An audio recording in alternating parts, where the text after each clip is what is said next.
This is my spat deck, which is completely and utterly random in its design. It's not like a typical 60-card deck, like right there if you guys want to see what it looks like. The spat deck, there are only one-ofs of everything, so there's only one chance to run into any single card. So out of, I'd say, about 400 cards or more, there's one chance to run into, say, this thingamajig right here.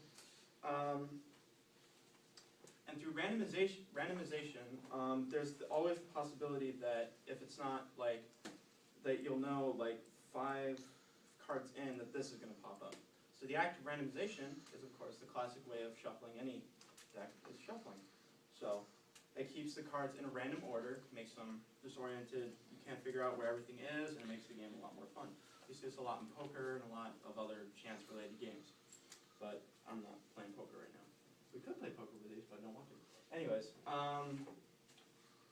typical game starts out, I'm just going to have us draw from the top of the deck and play the card to make it a little bit more faster.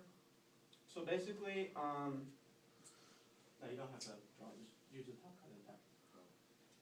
It's a lot faster. Anyways, so through the typical game structure, where there's about 6 phases to an entire game. There's the upkeep, draw phase, main phase, battle phase, secondary phase, and end step. We're only going to be focusing on the draw step, the main phase, and the attack phase. To explain truth tables. Now the truth table, principle is that according to the encyclopedia that I can't remember the name of, my apologies, the truth table, actually no, it's the Encyclopedia Britannica. A truth table is where basically if P is true and Q is true, then R is true. And that's the underlying equation in any like mathematical type card game. So for instance, casting this card which says Reforging the Soul. On its ability it says each player discards his or her hand and draws 7 cards. Unfortunately we don't have hands, so P would obviously be false. Actually Q would be false, so this card does not resolve in any way whatsoever. So it was kind of a waste of a turn, so now it will be your turn. Then what? You play it, you draw it and play it. So he drew a creature. It's a creature card, he can play the card, P is true, Q is true, so R is true, so he can play it. Simple as that. I'm going to draw Soul Strings. Utterly, completely useless. Again. Okay.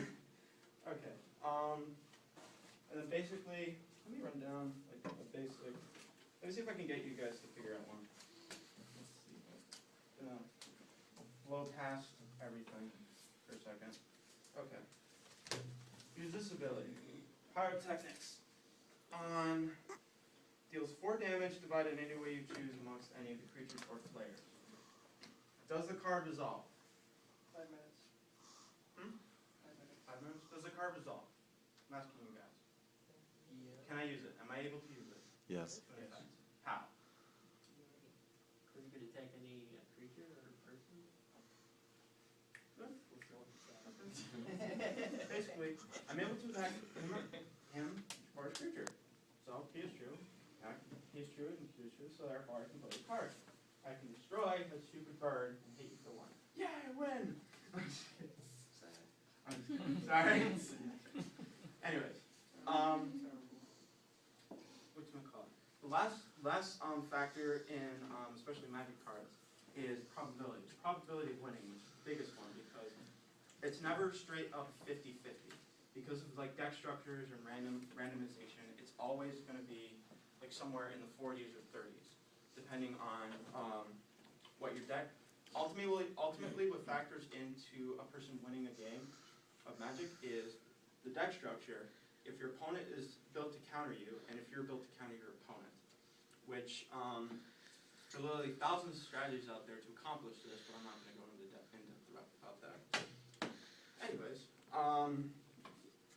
Magic can help you with basic math skills as well, because it has numerical values on the sides. It has addition problems with mana costs and selection with mana. It has really cool art, really cool let's call it flavor text, which adds a flavor text as well. It's also a recent study found that Magic is actually really good for developing social skills in addition to math skills. So in all, it's a very adult game. It's a very nice game to play. Especially have a stat deck because everybody can play. And it's just like having a good time. You can also win money from it. I don't play it.